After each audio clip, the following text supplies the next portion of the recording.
We're going to Europe, my mom announced, her voice bright enough to light up the kitchen. She was arranging flowers in a vase.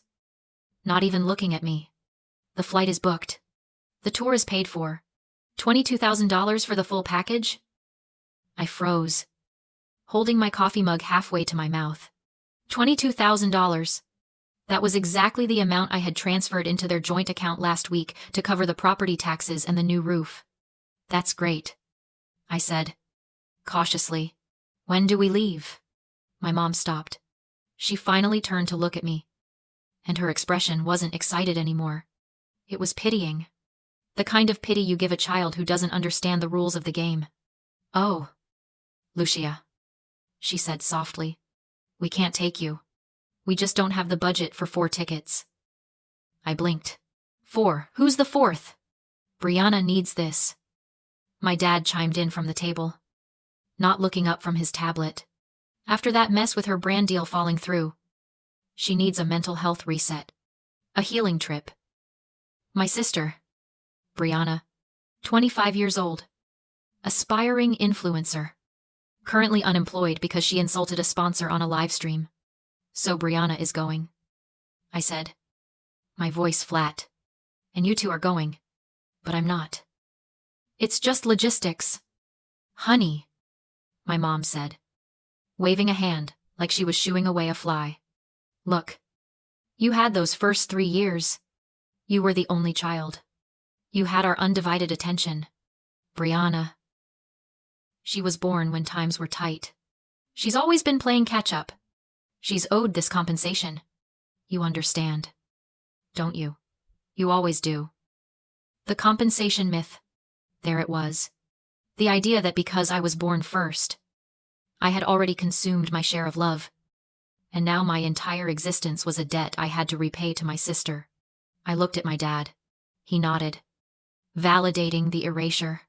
Besides, he added, someone needs to stay here and manage the house. The contractors are coming for the kitchen remodel next week. The kitchen remodel I was paying for? I didn't scream. I didn't cry. I just took a sip of my coffee. It tasted bitter. But it woke me up. Right, I said. Of course. I understand. They smiled, relieved that the ATM hadn't malfunctioned. They went back to planning their itinerary, talking about Rome and Paris. They didn't notice that I wasn't looking at them anymore. I was looking at the refrigerator, the stove, the smart hub on the counter. I was making a list. Before I tell you exactly what I took with me when I finally snapped, drop a comment and let me know where you're listening from and what time it is for you right now. I want to see how far this story travels. The Uber arrived 20 minutes later. I watched from the living room window as they piled their suitcases into the trunk. Brianna was already filming a vlog for her 1,200 followers, posing with her passport and making a peace sign. My mom was checking her makeup in the side mirror. My dad was complaining about the weight of the bags, but he was smiling.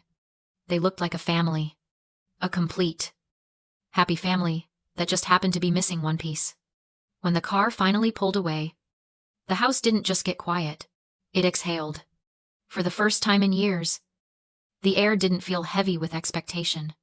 I stood there in the silence, listening to the hum of the high-end HVAC system I had paid $12,000 to install last summer because Brianna complained her room was stuffy.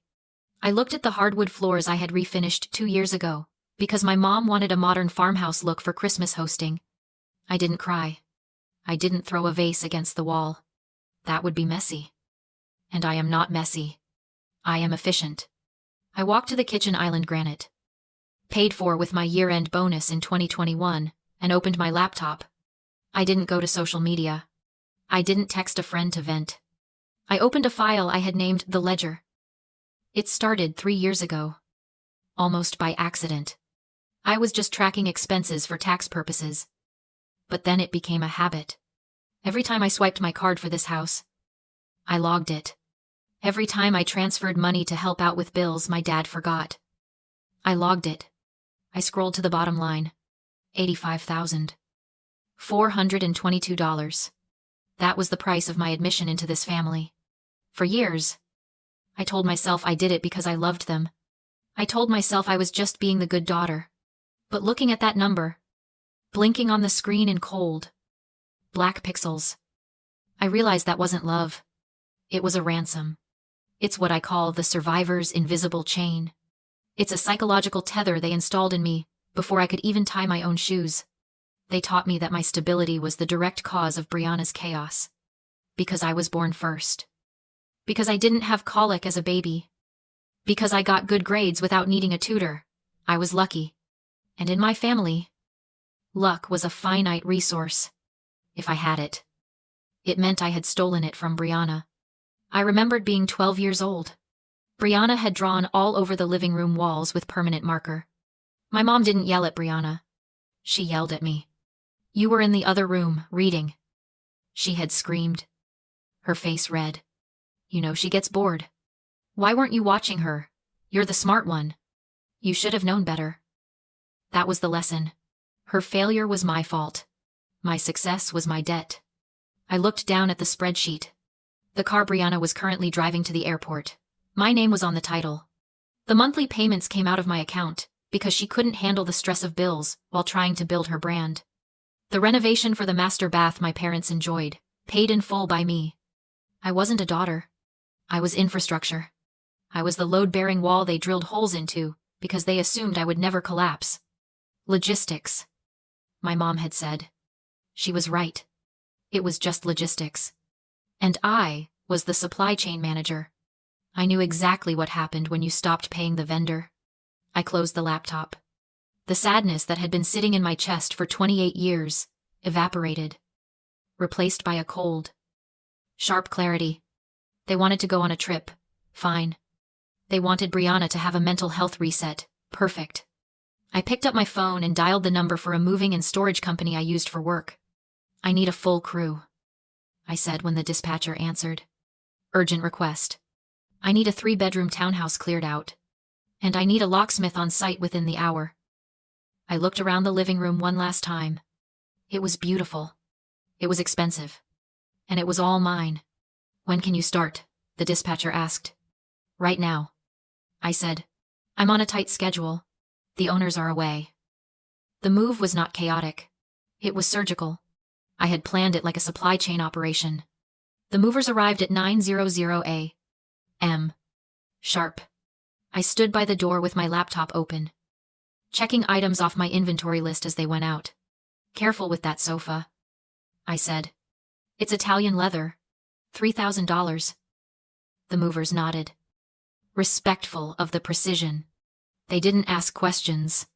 They just saw a woman taking back what belonged to her. The first thing to go was the living room set, the oversized sectional my dad loved to fall asleep on.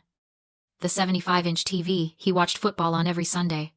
Then the dining room table where my mom hosted her perfect holiday dinners. The ones where I spent the entire time in the kitchen cooking while Brianna entertained the guests. Room by room. The house was stripped. The guest room, where my aunt stayed when she visited, empty. The home office where my dad pretended to work, empty. But I didn't stop at the furniture. Furniture is easy to replace if you have credit cards.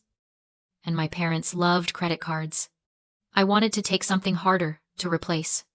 I walked to the utility closet. The mesh Wi-Fi system I had installed 2 years ago to cover the entire property. Gone. The smart thermostat that regulated the temperature perfectly so my mom wouldn't complain about a draft. Gone. The high-end smart locks on the front and back doors. The locksmith was already there. Swapping them out for basic manual deadbolts. I took the smart hub. The security cameras. The voice-activated speakers in every room. By 2:00 p.m. The house wasn't just empty. It was dumb. It was dark. It was a shell. The silence was different now. It wasn't peaceful. It was hollow. The kind of hollow that echoes when you walk across a bare floor. I stood in the kitchen one last time. The granite island remained. Cold and bare. I placed a single object on it, a thick, black binder. Inside was every receipt. Every invoice. Every bank transfer record from the last 5 years. The book of receipts. I didn't leave a note. I didn't leave a key. I walked out the front door. The new deadbolt clicking shut, with a heavy Final sound. I got into my car and drove away without looking back. My new apartment was 20 minutes away, in a secure building with a concierge and a gym. It was modern, sleek, and completely mine. The movers had already set everything up. My couch looked better here. My TV looked bigger. That night, I sat on my balcony with a glass of wine, looking out at the city lights. My phone was silent. I had turned off notifications for my family group chat. I imagined them in Rome, eating pasta, posting stories, completely unaware that their lives had just been foreclosed on. I took a sip of wine. It tasted like freedom, but I knew the peace wouldn't last. They were coming back in 6 days. And when they did, the real war would begin. They came back on a Sunday evening. I knew the exact moment they landed because I received an automated notification from the shared family calendar, the one I used to manage their appointments, and which I had deleted from my devices 5 minutes later. I wasn't there to see it, but I didn't need to be. I knew the choreography of their return perfectly. My dad would be complaining about the flight. My mom would be exhausted, expecting the house to be cool and welcoming. Lights on. Maybe a casserole in the fridge. Brianna would be scrolling through her Italy photos, already mentally captioning her homecoming post. Then, they would hit the wall. The first sign of trouble was the silence. My phone didn't ring for an hour after their flight landed. They must have been fighting with the new deadbolt. I hadn't left a key, so they would have had to call a locksmith, paying the emergency weekend rate I used to cover. At 7:45 p.m., my phone lit up. Incoming call, Mom. I let it ring. Then a text from Brianna. What the fuck, where is everything? Then a call from my dad. I sat on my balcony, watching the city lights, and let the device buzz against the table like an angry insect. I didn't pick up. I waited for the voicemail. When it finally came, Sarah's voice wasn't worried. It was venomous. Lucia, this isn't funny. We walked into a crime scene. Where is the sofa? Where is the TV? I can't believe you would be this petty just because you didn't get to go on a trip. You need to bring our things back immediately. Or so help me. I will call the police and tell them you robbed us. Robbed them. Of things I bought. Of a house, I maintained. Then came Brianna's contribution. A notification popped up. Brianna posted a new video. I clicked it. She was sitting on the floor of the empty living room, the echo making her voice sound thin and tinny. She was crying perfect. Single tear crying.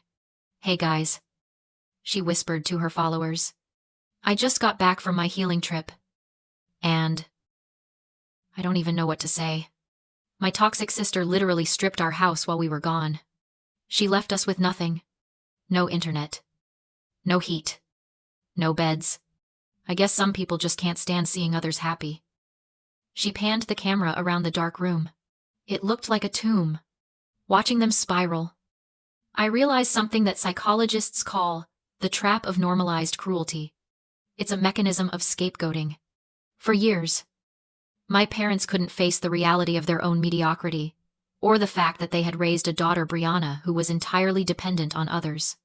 That reality was too painful, too shameful. So, they created a scapegoat.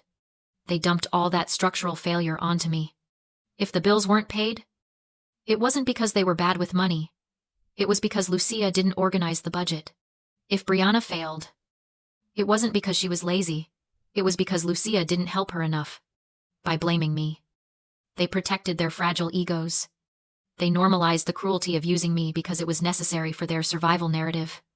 Now that I was gone, the scapegoat was missing. They weren't looking at an empty house and thinking, we failed to secure our own lives. They were thinking, the servants stole the furniture. They weren't sad I was gone. They were enraged that the service had stopped. I closed the video. I didn't feel guilty. I felt clinically detached, like a doctor observing a patient who refuses to take their medicine. They were doubling down on the victimhood because it was the only currency they had left. But I wasn't buying it anymore. I opened my email. I had one more document to send. A document that would turn their moral outrage into a legal nightmare. They wanted to talk about who owned what. Fine. Let's look at the lease. The next morning, I drove to the post office. I wasn't carrying a bouquet of flowers or an olive branch. I was carrying a large, stiff envelope marked certified mail. Inside was a letter drafted by my lawyer. Though I had written the core of it myself. It wasn't emotional. It didn't mention feelings or family. It was pure business. To Sarah and Joseph. It began. This letter serves as formal notice of lease termination for the property at address. As the primary leaseholder and guarantor, I have exercised my right to vacate the premises and dissolve the rental agreement effective immediately. That was the secondary twist my family had conveniently forgotten. They didn't own the townhouse. They had lost their previous home due to bad investments 3 years ago. Their credit was shot. They couldn't qualify for a rental in a good neighborhood. The kind of neighborhood where the neighbors wouldn't ask why Brianna wasn't working. So I signed the lease. I put my credit on the line. I paid the deposit. For 3 years. They lived there like they owned the place. While I carried the legal liability, they treated me like a guest in my own rental. The letter continued. Under the terms of the lease, since the primary tenant has vacated, any remaining occupants must either re-qualify for the lease under their own financial merit or vacate the property within 30 days. Failure to do so will result in formal eviction proceedings. I knew they couldn't re-qualify. My dad's credit score was still in the basement. My mom had no income. Brianna had debt. They had 30 days. Sending that letter felt different than moving out. Moving out was defensive. This was offensive. This was taking the ground they stood on and pulling it out from under them. I drove to work feeling a strange mix of adrenaline and calm. My phone was still blowing up with notifications from Brianna's followers calling me evil. But I didn't care. Let them comment. They didn't know that their queen was about to be homeless. That afternoon, I got a notification that the letter had been delivered. 10 minutes later, my phone rang. Not my mom. Not my dad. My lawyer. Lucia. He said. His voice serious. We need to talk. While reviewing the financial records to prepare for the lease termination, my paralegal found something. Something irregular. What kind of irregular? I asked, pulling my car over to the side of the road. Credit cards. He said. 3 of them. Opened in your name about 18 months ago. The billing address is the townhouse. But the statements were being diverted to a P.O. box you don't own. My blood ran cold. I didn't open any credit cards. I know, he said. But someone did. And they've racked up about $40,000 in debt. Mostly luxury goods. Travel. And social media promotion services.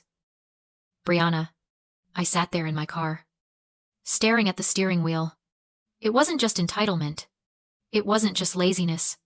It was theft. My sister had stolen my identity to fund the lifestyle she claimed she deserved. And my parents, they either knew and looked the other way, or they were too negligent to notice their daughter wearing designer clothes she couldn't afford. The last sliver of hope I'd been carrying that maybe they would apologize died in that moment and hardened into ash. My lawyer laid out the choice plainly: pay the debt and close the accounts, or file a police report for identity fraud. If I filed, the debt would be erased, but my sister would face criminal charges. Outside, rain bruised the sky. I thought about the vacations I skipped, the sponsored trips that weren't, and a lifestyle funded by my credit without my consent. File the report, I said. Today. At the police station, Officer Miller reviewed the thick paper trail. Forged signatures. $42,000 in 18 months designer bags. Branding consultants. A Cabo trip disguised as work. Not survival. A lifestyle. These are felonies, he warned. Once filed, it's out of your hands. Are you sure? I was. I signed the affidavit, my real signature beneath the forgery, and walked out with a case number that felt like a gavel. By evening, the calls started. Panic. Confusion. I waited. When they showed up at my building, desperate and unraveling, I met them in the lobby. My mother begged. My father ordered. My sister pleaded. I handed Brianna the envelope. That's the police case number, I said calmly. They have everything. I agreed to suspend the charges under strict conditions. Brianna would get a real job and repay every dollar herself. Miss one payment. Open one account in my name. Or ask me for money again, and I would testify. The lease termination stood. They had 28 days to leave. I walked away, while they stood there, with nothing left to bargain with. 6 months later. My parents live in a small apartment. They pay for themselves. Brianna works at a call center and sends me $500 a month. I don't care about the money. I care that, for the first time, she understands labor and consequence. I sit on my balcony now, drinking coffee that tastes like peace. I used to think revenge was destruction. I was wrong. Walking away didn't destroy them, it forced them to grow. I didn't lose a family. I gained a life.